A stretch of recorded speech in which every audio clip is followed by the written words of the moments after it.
coach showing up all clean shaven. Looks like a different person. Yeah. Hold on. I'm in witness protection. That's nice.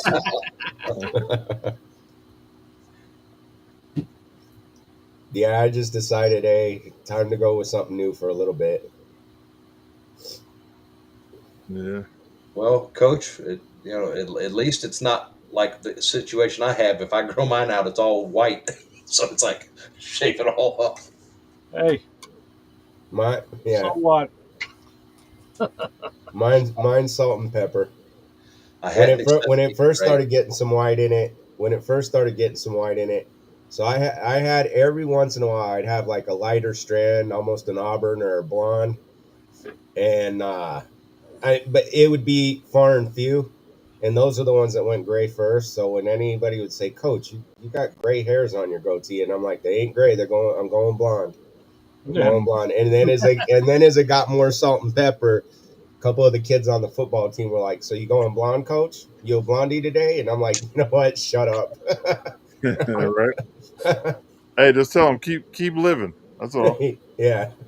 Yeah, my guys want to know why I color my mustache, but nothing else. Yeah. Yeah. Your nose blocks it from the sun. Right.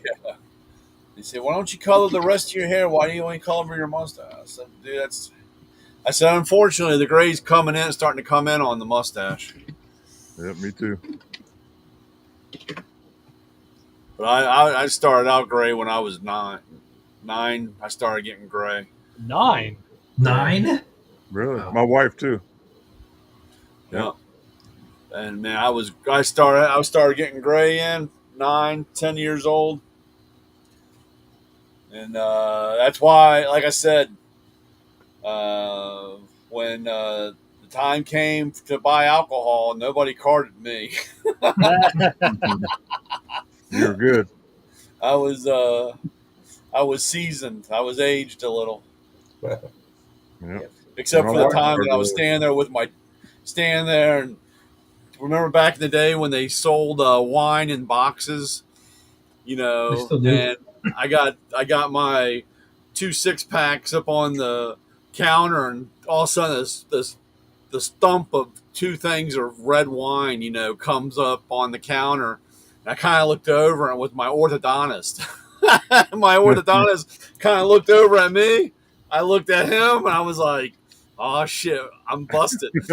And like a couple days later, I had to go in, and not a word was said. We had that look. Not a word wasn't said, Nice. So That that was was cool. pretty funny.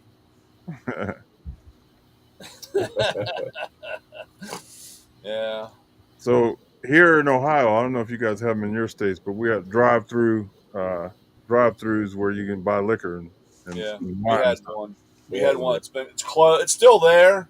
It's still a liquor store, but you can't drive through. Yeah, Back in the so- day, that was always the ultimate. Taking the hot rod through the drive-through and pick up your the beer your and stuff. alcohol and drive off. So my high school had a work program, and my job was at a drive-through serving alcohol. I Like, think what kind of- Ray worked at one. What was that place you worked at, Ray? Something barn? Dairy barn, but they didn't sell alcohol. Oh, Dairy Barn. Oh no, It was dairy Now, farm. now Lewis, is that one of the places that's got the window that you Yeah. drive up, or you drive through the building? This one had a window, but we do have the drive-through building too. Yeah, because I remember the first time I ever saw one of those. I was like, "Why are they driving through the building?" And it's like a convenience store. They're just it's like there's somebody you see because you could hear them. We went by and it's like, "Yeah, give me some milk and a thing of bread," and I'm like, "Okay." Oh, the real thing. I thought you meant somebody drunk driving through the building because we get those here all the time. So I didn't realize that this was a local thing. It's not all over the country. That drive-throughs. I thought everybody had them. We used to have them down here. A lot of them. Now, a couple of them have converted to smoke shops. Yeah. And then one I think some guy made it into an auto shop for a little while. I don't know how he did that. Put one lift, and it's like drive through, put them on lift, and pull them through. Yeah. Yeah, What else they made them into? we got a couple here that I don't know if they still got some on the south side, but kind of over by where the school is and where I grew up. There's at least two or three places still there, and you just pull up and drive through, almost like you go into a fast food shop. Hmm. You just pull up and, hey, can I get some of this or some of that? And yeah, they bring it right up. The buildings are still there, but you can't do it through the window. Can't do it through the window. Yeah, I thought that was so weird the first time I ever saw that, where they were like driving through the building, and it was like a convenience store with a single lane blacktop through it, and it was just like, okay, They just opened up a place around the corner here where it says drive through, get your oil changed while you sit in your car. Huh. And here, back in February, I saw it and I was like, hey, that's kind of cool. You don't have And those? then, no, they just don't. This is the first time I seen one. And then about 2 or 3 weeks later, I was driving by and I started thinking about it. I was like, that shit ain't going to work in the summer. You don't want to sit in your car while you got to turn the car off and they got to do whatever they got to do. It's too they damn have hot. fans. Yeah. I used to work. I worked at two Yeah, places. try this. Open your oven and put a fan in front of it, because that's how it feels here. Oh, Coach, when I first moved to Charleston and needed a job, I went to work at Jiffy Lube because I needed a job. I'm just like, yeah. I don't care. I just need a job. And I was working at Jiffy Lube. So, yeah, it sucks in the summer working Yeah. in an oil change place. But like I said, I needed a job. I mean, working in it, you expect it, but I'm thinking about the guy that pulls his car up like, oh, this is cool. I can sit in my car up until you got to turn it off. Turn it off. Yeah. Because I had to do an inspection. Actually, it was a 2009 Ferrari F430. So I did it last Saturday. I went out in the morning to Smithtown, Keith. Oh, You're on the neck of the woods. Yeah. And unfortunately, the car was out on a driveway in the sun. And I said, I'm doing a 6-page report. But sweat's dripping off my head on the paper. I'm like, oh, Christ, this is great. It's like, stop. so where in Smithtown? Just off of 347. What the Okay. hell? I probably have the guy's address still handy right over here. Just look them up. I think the F430 is the one I got to drive a couple years back. Very nice car. Yeah, that's yeah. Yeah, I got to drive that at the air show. Yeah, that's the one to get. Yeah, I after I drove her, I'm like, I want one. And then So check the price. Well, Well, he actually had I'll take one with the salvage title. he had the window sticker and the car stickered at like 230, and now it was being sold. It only had 22,000 on it, and it was I think they said fair market value is about 140, 150. But the brother was trying to buy it. He was looking to pay like about 100. Yeah. And as we're driving, he's telling me, I said, let's put the AC on, make sure the AC works. It's a convertible, so we got the top down. He goes, oh, no, the AC doesn't work. He goes, every car, the AC never works. He says, oh, it probably just needs a charge. I'm like, no, dude, $1,000 car, no AC. it needs work. Mhm. So the AC wasn't working and the radio wasn't working. They sent me a picture of like an 8-inch screen and had like the VIN pulled up on the screen, said you must get a picture of this to substantiate the VIN with the other VIN numbers. And then the car has like a single DIN radio. I'm like, whoa, that's not the right radio. And the radio didn't work. I'm like, oh, that's good. So the oddball thing with that is you look through the windshield and typically your VIN is down on the bottom of the dashboard. This car does not have a VIN on the dashboard. But when I look through the shield a little further back, I could see on top of the steering column, there was a brass plate, said Ferrari, and it had the VIN there. I was like, that's a part that can come out of the car, though. That's stupid. And then they put it inside the door jamb and all. So, it's different. Very, very different. Oh, Holly. I think it was Holly Drive or Holly Court was the guy's address. I 347. I've drove both the Lambo and the Ferrari. I'm a Lambo guy. The Ferraris just don't get it for me. They're cheap. They feel cheap Oh, compared to the Lambo. I don't know. So I asked the guy, why is your brother selling this car? Oh, he bought a Lamborghini. I said, Ah, okay. Yep, I'm telling you, Lamborghini was not playing around when he said, "I'm going to make a better car than the Ferrari." But these Enzo, guys will lever Enzo, themselves out like Enzo pissed off Ferrucci. Yep. yep, That's how the whole thing started because Ferrucci Lamborghini sold tractors, Yep. yep. but he was upset that his Ferraris. He was not happy with the way they ran, how expensive they were, and that. And when he tried to talk to Enzo, Enzo basically gave him the chin and said, "Hey, you're a tractor builder. You don't Yeah, know go anything back to about the building farm. cars." I'm And that's Go surprised back. because also I think with Ferrari, you can't sell the car to somebody. You can't sell it. They will not.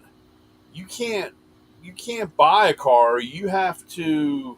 Well, that's certain models. there- I yeah, That's you think talking can't it's buy about their just on ownership. all the top of the models line unless you because have that's the the way other. they Their that's the way ownership they to sell retain cars to. the value of those cars. They won't. You can't. You can't. I don't think. I think he's gonna have a hard time. I think what It's going to come down to when he buys that, and then that's what happened to what's his name. Um, Jay Leno. was it Jay Leno? No, no, no. Who no was it Jay that Leno. bought, That's that what I know bought he the doesn't. car- Jay Leno That's why he doesn't bought a buy them. Ferrari, and he had all kinds of issues. He couldn't get the paperwork on it. I can't remember. It was somebody on it. How can you not? How can you be Well, restricted from selling a car? I It's your think That's it's the way these. That's like Tesla, dude. This, I mean, I don't. It's just like corporate that's America, where dude. This is that's why they kicked Val out of Snap-on. Come property. on, man. Oh, did we This that's talk where about is that yet? this is. We are not free, that dude. Don't yeah let me get John on you. Don't let the inner John come out in me, dude. You guys, dude. that They're not going to let you. that's where, like, even if you get your car wrapped or you get it painted, um if it's a car that Ferrari doesn't like, they will hit you with a cease and desist order They went to after put that it. guy that made it 4-wheel drive. Yeah, He took a salvaged Ferrari and made a 4-wheel drive out of it, and they went after his ass. That's just there as bad as they going after me because I made a rat fink face mask. Come on, dude. there's a 308 Ferrari, a white one that was at SEMA, that they put a Honda K24 motor in. That I haven't heard anything recently, but originally when that all came about a year or two ago, Ferrari put a cease and desist, and Ferrari was trying to Confiscated. repossess and confiscate the car. These guys are crazy. I got to stop talking. I got to get more coffee. Yeah, go get some espresso. Now I when got to get more coffee. Now, when I got to drive that Ferrari, so it was one of those things you pay to drive it. It was at the air show, and they had like a little track cordoned off where they had you drive it. This company, I guess they follow like the show circuit or whatever, but the other car to drive was a Lamborghini. I think it was a Murcielago, but when we asked about it, they only had the Ferrari out there, and he said that the Lamborghini was in the shop having the clutch work done, because normally they have them both. Because if they had them both, I would have paid to drive each of them to get the feel of the difference. Mhm. But I had a blast in the Ferrari. It was fun. It was nimble. And then once you compared them, what were you going to do? Put it on my wish list. Well, listen, Hey, become an inspector and you get to drive them for free. They pay you. Yeah. that's true. That's true. I should consider It's that. not hard to do. I At mean, least, I at did it. least for a summer gig. No, But the know, first Ray, I car was I thinking, expected was like a Camry. I want to go. I'm like, oh, okay. I'm like, I want to go inspect a Camry, and then after I did some like old Cadillac and some cool cars after that. Ray, I was thinking I should do that traveling the country. Can I get on a traveling circuit? Yeah.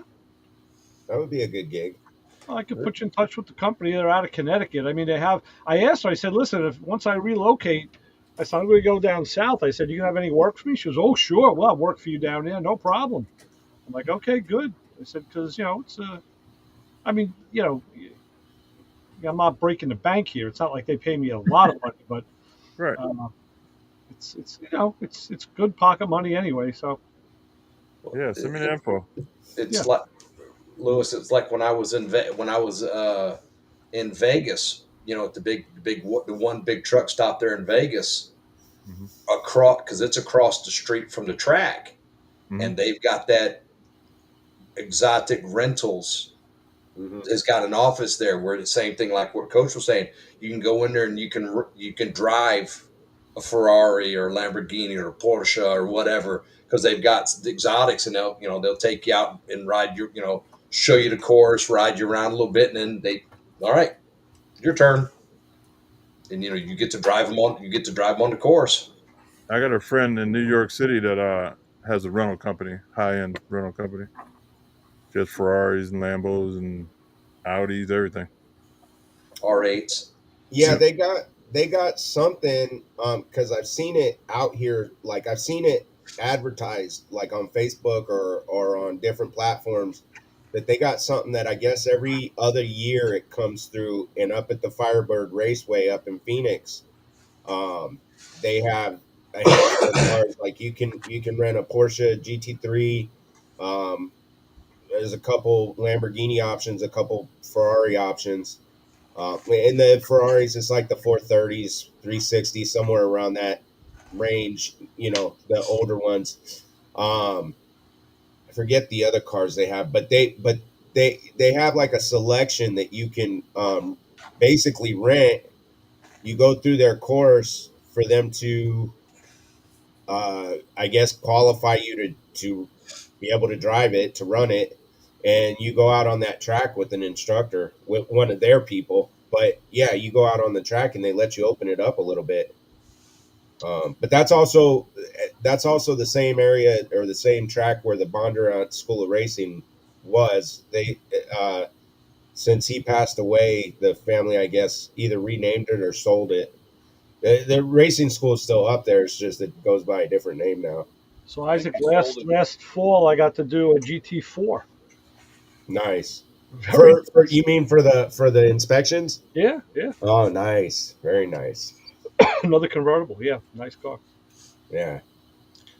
Well, Ray, just remember if you ever want to buy a Porsche, the place to buy one is at Brumo's in Jacksonville. Oh, oh yeah. Because when you buy a Porsche from Brumo's, they have access to Daytona, and if you want to take the car down there and ride with, my brain is saying Hurley Haywood, but I don't think it's.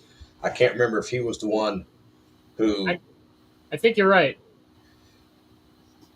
It is. That's a Murcielago. Yep.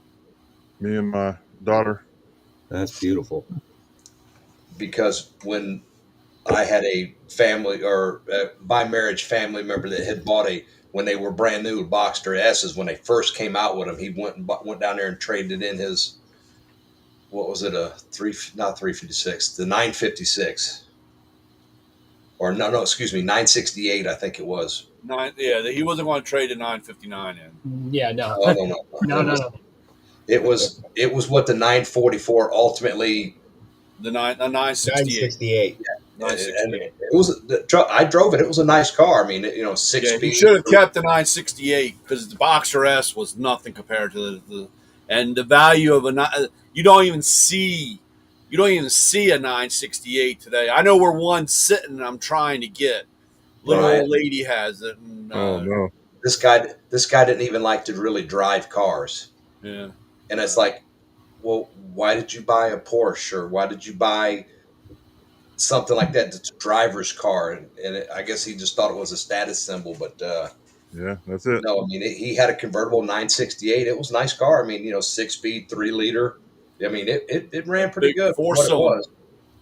Big 3 old liter. coffee can pistons in that son of a bitch. Like dude. I said, a 3-liter 4-cylinder. It was a big. I mean, 6-speed. It would boogie. I drove it. In the 16 valve. 968, right? Yeah, 968. Yeah. Yeah. And like I said, he traded it in and traded it back to Brumo's and bought the new Boxster S. And that was a nice car, but again, why buy a car like that, Brian, if you don't like to drive? Yeah. I like the look of it. Is it the Cayman? That's the twin of the Boxster. Yeah. Yeah, I like the Yep. looks of it. I like I it depends on the car, but when it comes to the Porsches and stuff, I like having the open air, but I prefer a Targa top as to a convertible. I'm not big on the convertibles. But again, it depends on the car. You give me a Cadillac convertible, I'm gonna drive a convertible all day During long. that time for Porsche, that time people don't realize how close they were out the door. They were done. Didn't Volkswagen step in and help them out? No, Toyota. Oh, It Toyota. was I knew. Toyota.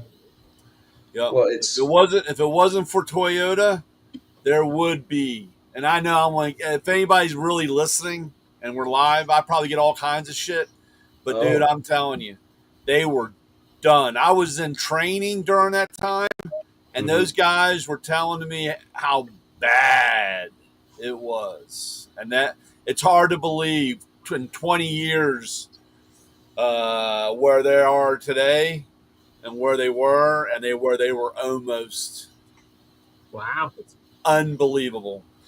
And Now- then they even tried to milk it with the Boxsters, because they did the Boxster, you had the Boxster, you had the Boxster S, and they went along and they said the 911's coming back.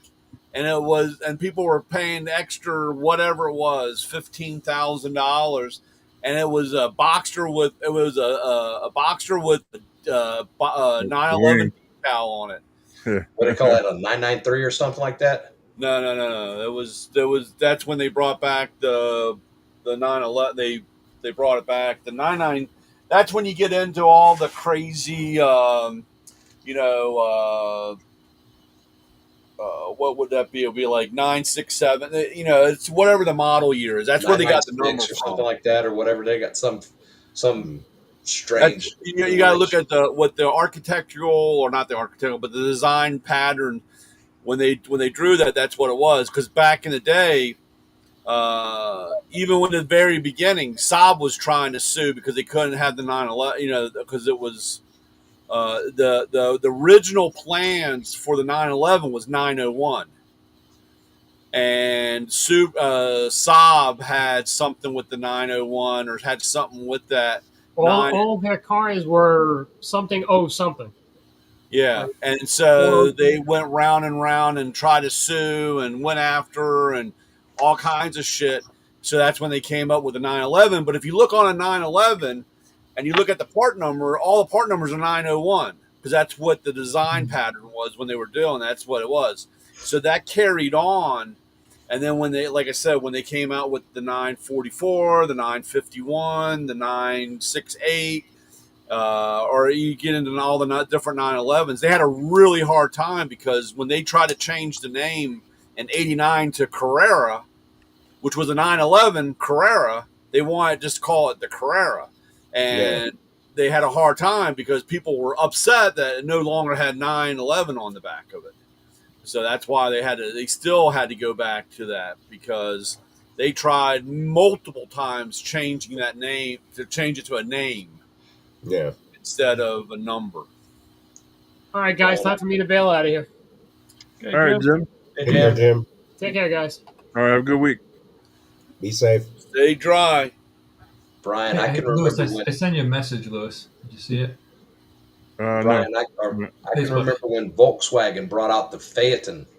Remember those, Ray? Yeah. The $80,000 Volkswagen, and people went, "What's the sticker on that car? It's a Volkswagen, and it's $80K." I saw it at the auto show, and it was gorgeous. Beautiful. I drove a couple of them. They were nice cars. Nice cars. They were I went and looked at one to like an 8L. They were comparable to a big Audi. Yeah. But that Volkswagen badge for $80K just did not work for a lot of people. Yeah, there was one at one of my the dealership at Dark Cars, and I took it for a spin, man. I wanted it, but dude, they're nice. Well, the problem is you can't find anything for them, dude. God, they were a handful of years. They ran them. Huh? They ran them for a handful of years, and when they didn't sell, pull the plug.